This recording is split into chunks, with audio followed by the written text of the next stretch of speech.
Sige, dali, post ka na, Mami. Shanta. Jen. Jen. Jen lang yan. Jen.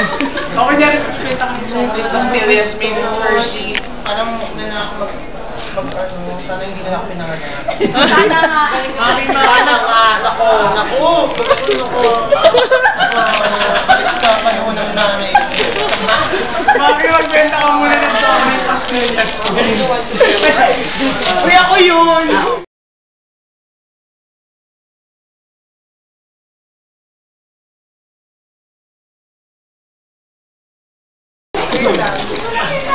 Oo kaya. Meron ako na isang bag. Super bag ko yan. Isa pang bag. Wait na kasi yung pag-start. Guys, would you like to buy some cheese pastillas?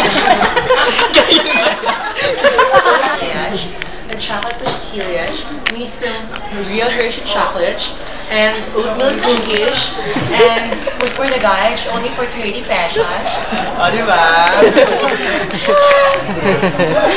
Ay, wow. Sama-sama. Kasi pa naman yun. Duty free rin dyan. Oo, naging kayo ba? Sabay, tatlong beses ko na yun nakikita. Oo. Guys, would you like to buy some cheese? Yes. Chocolate.